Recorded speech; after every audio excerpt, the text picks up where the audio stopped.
yo sé que todos los que estamos acá, la mayoría, en este caso, de los que estamos acá, conocemos a personas que exhibieron su fe en alguna oportunidad y que estuvieron muy involucradas con esta iglesia local.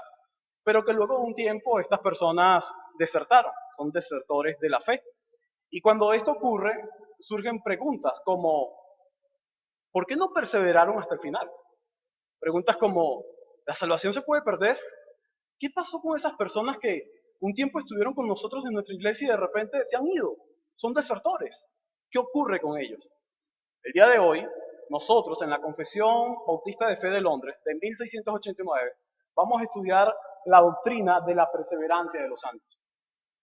Esta es una de las verdades consoladoras de la Escritura. Y es que la Reforma protestante tuvo muchísimo cuidado al hablar acerca de esta doctrina y también de preservar esta doctrina. La Reforma protestante enseñó y dejó como un legado la doctrina de la perseverancia de los santos. Y es que en esta tarde vamos a hablar sobre la perseverancia de los santos. Y de hecho he titulado a este breve sermón de la perseverancia de los santos. Y veremos este breve sermón en tres partes. En primer lugar veremos una descripción de la perseverancia. Eso está involucrado en el párrafo 1. En segundo lugar hablaremos sobre los fundamentos de la perseverancia. Exactamente el párrafo 2, si tú lo has leído ya en tu casa. Y por último estaremos viendo las grandes dificultades de la perseverancia. Párrafo 3. Y para esto voy a ir un momento a la epístola del apóstol Pablo a los Filipenses, capítulo 1, versículo 6. Dice la palabra de nuestro Dios, estando convencido precisamente de esto, que el que comenzó en vosotros la buena obra, la perfeccionará hasta el día de Cristo Jesús. El apóstol Pablo está preso y él asegura a los filipenses en esa oración que hace por ellos, que aquel que inició la buena obra en ellos, la va a terminar. Hermanos, nuestro Dios no es como muchos de nosotros. Iniciamos algo y lo dejamos a media. ¿No te ha ocurrido a ti en esos planes que has realizado en casa, con tu familia, en tu trabajo, con tus estudios? Inicias un plan, pero ocurre que te quedas por la mitad. Nuestro Dios no es como nosotros. Él lo que inicia, lo concluye, lo termina. Así que si Dios te ha elegido a ti para salvación, ese mismo Dios te va a preservar hasta el final. Esto es seguridad, hermanos. Por eso la Reforma no podía abandonar esta doctrina, porque esta doctrina es consoladora. Es una doctrina que da esperanza. ¿Pero a quién le da esperanza? A los redimidos. Unos pecadores que han sido elegidos por la gracia de Dios, y esos pecadores elegidos tienen la seguridad de que llegarán al final. Hermanos, ¿no has comenzado una carrera? ¿No has comenzado ya una carrera desde el momento de tu elección? El final está asegurado para ti. No importa cuánto corras o cuánto camines, pero vas a llegar al final. Muchos han iniciado esta carrera, pero ya cuando dan 2, 3 pasos, hasta ahí llegan. Y era lo que decía al inicio.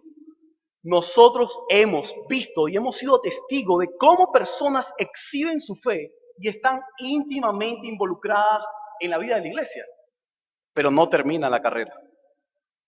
Ahora, todo aquel que ha sido reconocido por Dios como su hijo, esa persona va a llegar al final. Así que no importa cuánto corras, pero vas a llegar al final.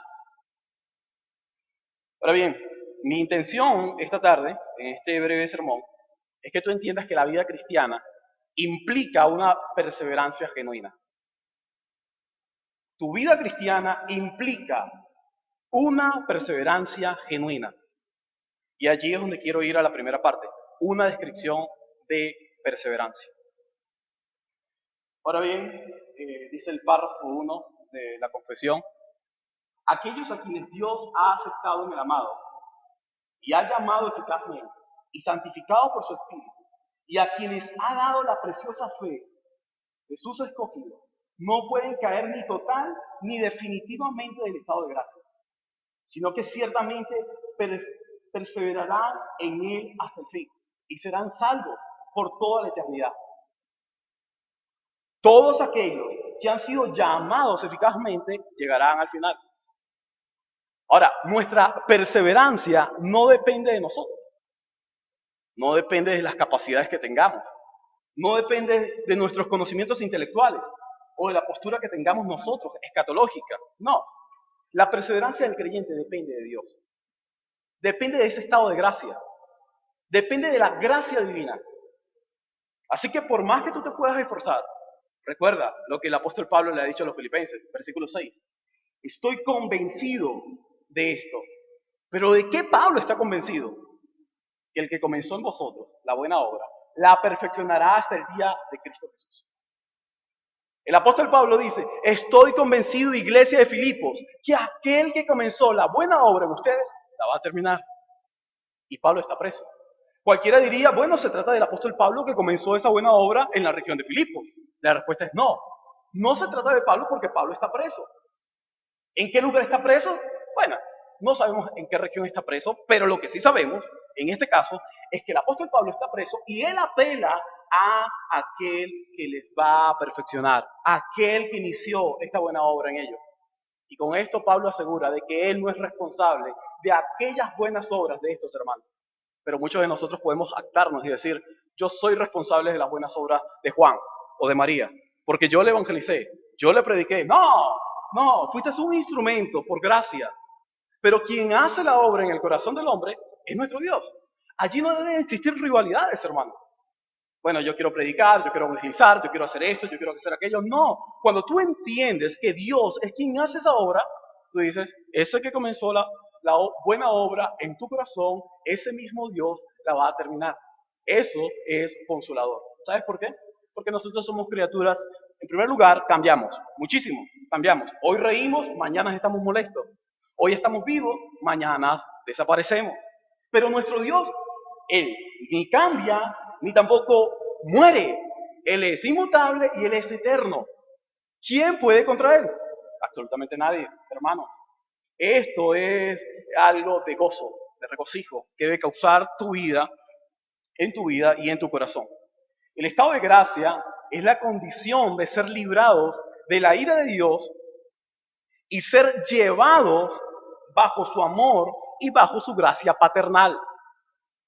¿Qué es el estado de gracia? Es eso. En el estado de gracia, este gran Dios te retira su ira sobre tu vida porque ya esa ira fue dirigida a otro lugar. No es que la ira se queda así, como así, no. Esa ira dirigida a tu vida fue dirigida a la vida de Cristo. Y ahora, Dios lo que hace es llevarte en amor al Padre, para que de esta manera goces de los beneficios paternales que el Padre te da. ¿Necesitas de algo más? ¿Necesitas de algo más? Yo creo que esto es suficiente para cada uno de nosotros.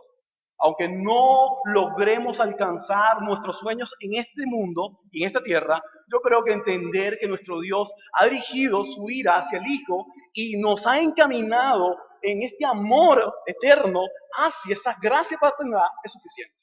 Creo que es bastante suficiente el estar seguros en los brazos de nuestro Dios. Ahora, ¿podemos describir la perseverancia? ¿De qué forma? ¿En qué vamos a perseverar? Es la pregunta. La confesión de fe es muy clara en eso. Vamos a ver esa descripción de la perseverancia. La confesión de fe dice que vamos a perseverar en la fe. Fíjate, vamos a perseverar en el arrepentimiento, lo que hablábamos la semana pasada, arrepentirnos de nuestro falso arrepentimiento. Vamos a perseverar en el amor, vamos a perseverar en el gozo, vamos a perseverar en la esperanza y vamos a perseverar en todas las virtudes del Espíritu. ¿Te das cuenta en qué debes perseverar? Debes perseverar en estas verdades. Algunos definen la perseverancia de la siguiente forma. Dicen, es continuar haciendo algo a pesar de la dificultad u oposición. Eso es perseverar. Bueno, iniciaste una empresa y compraste aquellas cosas que necesitabas para luego poder generar tu producto y ofrecerlo a los clientes. Muy bien. En el primer trimestre del año te fue muy bien. Las ventas superaron tus expectativas. En el segundo trimestre del año Ocurre que algunas de las máquinas nuevas que compraste se dañaron y las pérdidas fueron desastrosas. ¿Sabes lo que va a hacer ese empresario? No se va a detener. Aun cuando las pérdidas son mayores de lo esperado, el empresario va a perseverar. ¿Sabes por qué? Porque es su empresa, son sus productos y son sus clientes. Perseverar es continuar a pesar de las dificultades. Pero ¿cómo es que perseveramos? Recuerda, por gracia. Es la gracia infinita de Dios la que te hace perseverar. Pero recuerda que debes perseverar es en estas verdades. Porque tú puedes decir esta tarde, bueno, yo estoy perseverando en mi asistencia en el día del Señor. Yo estoy perseverando en los diezmos y en las ofrendas. Es perseverar en la fe. Es perseverar en el arrepentimiento, en el amor, en el gozo, en la esperanza. Y obviamente, esto de todas las virtudes del Espíritu son estas dos primeras cosas que hablamos. No se basa únicamente en perseverar en algunas cosas, debes perseverar en todas estas verdades. Pasemos al segundo punto de esta doctrina, los fundamentos de la perseverancia. Los fundamentos de la perseverancia. Párrafo 2.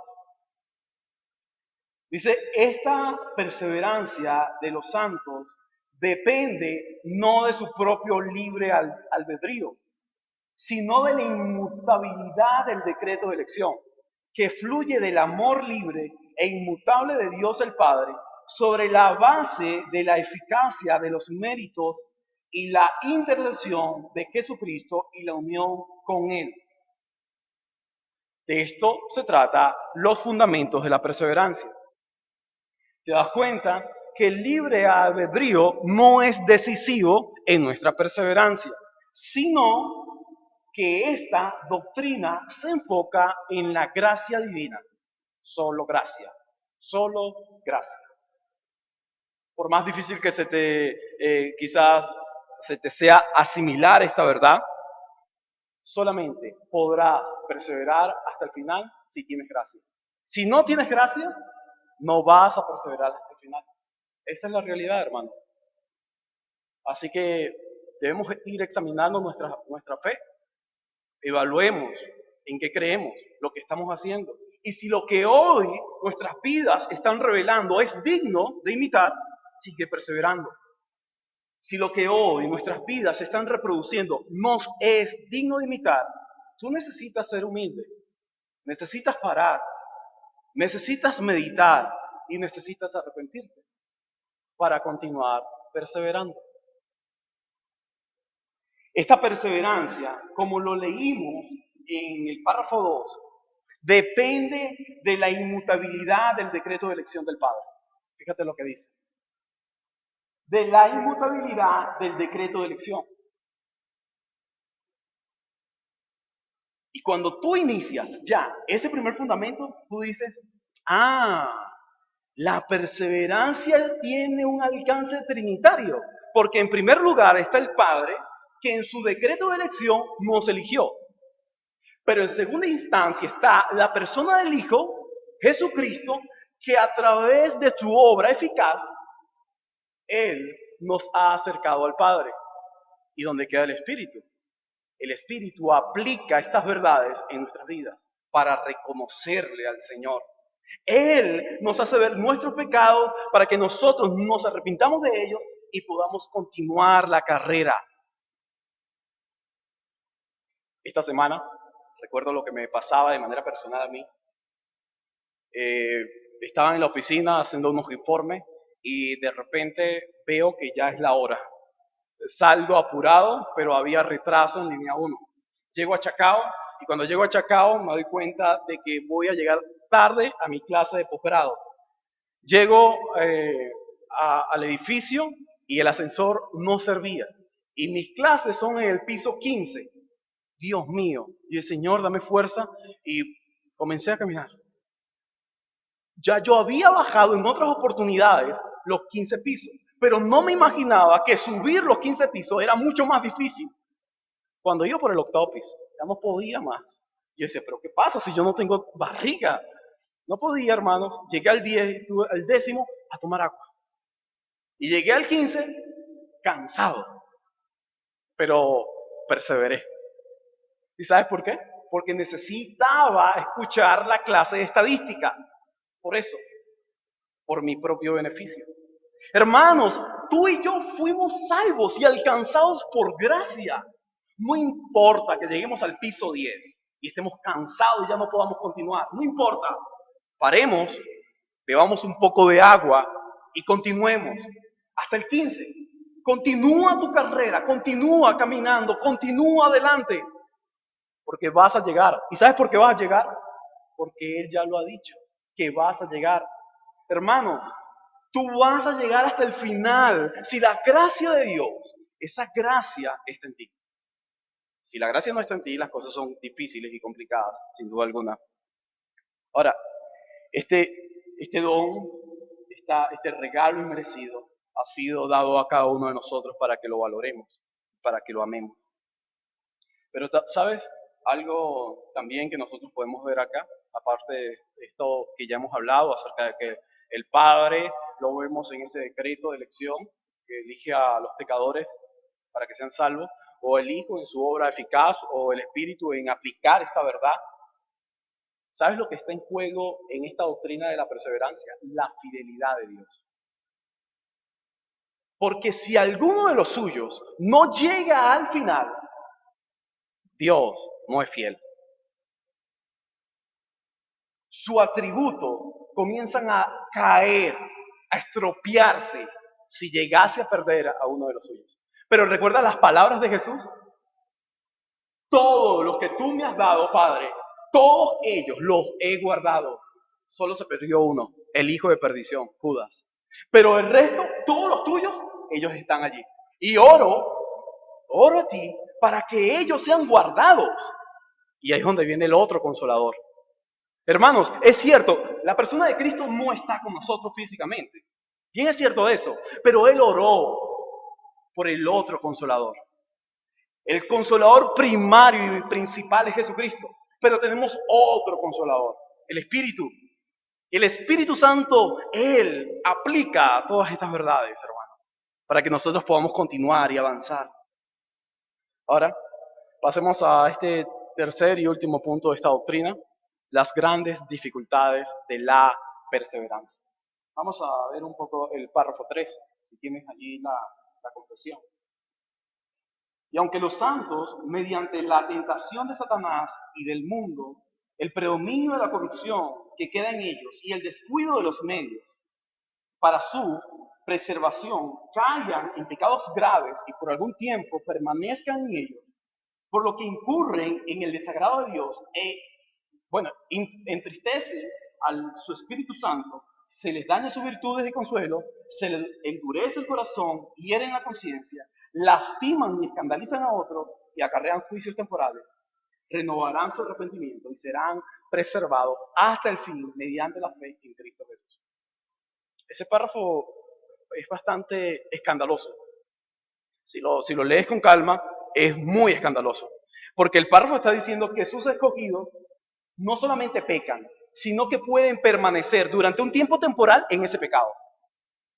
Eso es muy escandaloso para la pureza de la iglesia y para la pureza de ese individuo.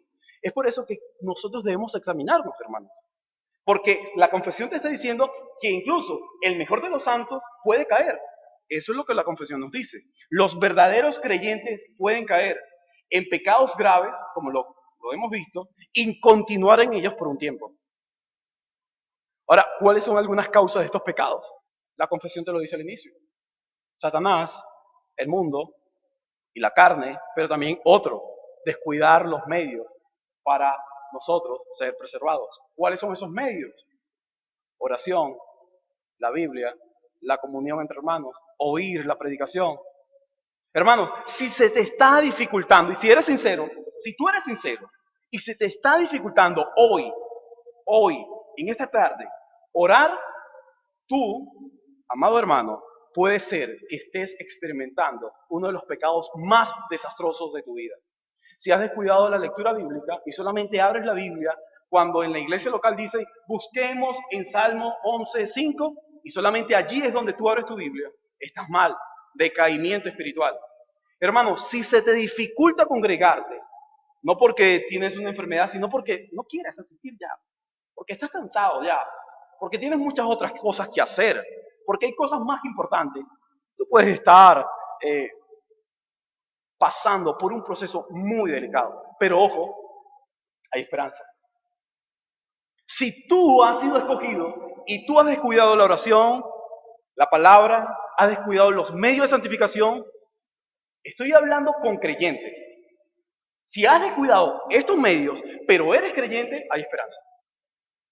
Estás en el piso 10, cansado, no puedes mover tus piernas, necesitas agua, no puedes continuar, pero necesitas llegar al final.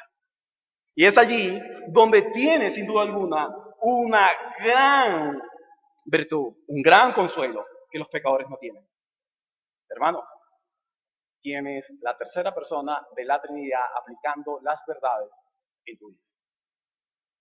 Ahora, claro, todo pecado tiene consecuencias y tiene frutos. ¿Cuáles serían los pecados al nosotros descuidar la oración, la comunión con los creyentes, incluso la lectura de la palabra, o ser seducidos por el mundo, por la carne o por Satanás? Los frutos serían, en primer lugar, dice el párrafo 3, desagrado paternal. Entristeces al espíritu. Es decir, directamente tus pecados van como una ofensa directa al Padre y al Espíritu. Bueno, y estás colocando y omitiendo la obra eficaz de Cristo. Entonces, en primer lugar, ofendes al Dios Trino. Eso debería ser algo muy escandaloso, porque no estás ofendiendo a tu mejor amigo, o a tu iglesia, o a tu país, a tu patria, a tu nación, no. Estás ofendiendo al Dios Trino. Nuestros pecados, hermanos, son graves. Nuestros pecados son una ofensa abierta y directa a nuestro Dios. Y eso tienes que tú asimilarlo. En segundo lugar, dañan tus virtudes. Lo puedes ver tú mismo. En el párrafo 3, se les dañan sus virtudes y consuelos. ¿Recuerdas a David? Devuélveme el gozo de la salvación. Él mismo, no fue un tercero. David mismo, por sus pecados, dañó sus virtudes y su consuelo. Y eso mismo ocurre con nosotros. ¿Pero por qué estoy como estoy? Tú mismo eres responsable de haber dañado tus virtudes y consuelos. Tercero, endurecimiento del corazón y de la conciencia. Cuando el corazón se endurece, es un gran problema. Porque cuando un corazón está endurecido, todo lo que puede escuchar es hacia él. Tristemente. Allí es donde nosotros necesitamos decir, Señor, yo necesito que seas tú quien obres en mi vida. Obre en mi corazón. Dirige mi vida, Señor. ¿Para qué? Porque quiero continuar la carrera hasta el final. Amado hermano, a pesar de todos los pecados que estés experimentando en esta tarde, a pesar de cuán serios sean tus pecados, vas a continuar. Aun cuando hoy estés parado, que no puedes avanzar, que estás sentado, cansado, arruinado, destrozado, tú vas a llegar al final. No porque te lo mereces, ni porque yo me lo merezco, sino porque Él es fiel y lo ha prometido. Llegarás al final. El que comenzó en vosotros la buena obra, la terminará. Y es Cristo. Si Cristo comenzó esta buena obra, la va a terminar. Cuarto, lastiman y escandalizan a otros. Tu pecado no solamente te afecta a ti, afecta a muchas otras personas. Y en quinto y último lugar, esos pecados acarrean juicios temporales. Es lo que expresa también la confesión. Y acarrean juicios temporales. Pero aquí viene el remedio. El remedio a todo este escándalo del párrafo 3 está al final. Serán renovados en arrepentimiento y serán preservados hasta el fin mediante la fe en Cristo Jesús. Hermano, yo quiero que tú entiendas esta tarde que perseverar de manera genuina incluye arrepentirte de tu vida indebida. Amigo, jamás podrás perseverar hasta el final porque has negado el Evangelio de Cristo. Amigo mío, tú has cometido el pecado imperdonable Tú eres practicante del pecado de muerte por aquel que se dice que nosotros no podemos orar, y es rechazar la obra eficaz de Cristo. El creyente no peca de esta manera, aun cuando tiene pecados graves y serios. Quiero concluir que así como los elegidos se convierten antes de su muerte, así también los creyentes no mueren sin arrepentirse. El verdadero creyente, a pesar de sus pecados, se va a arrepentir. Se va a arrepentir, asegure.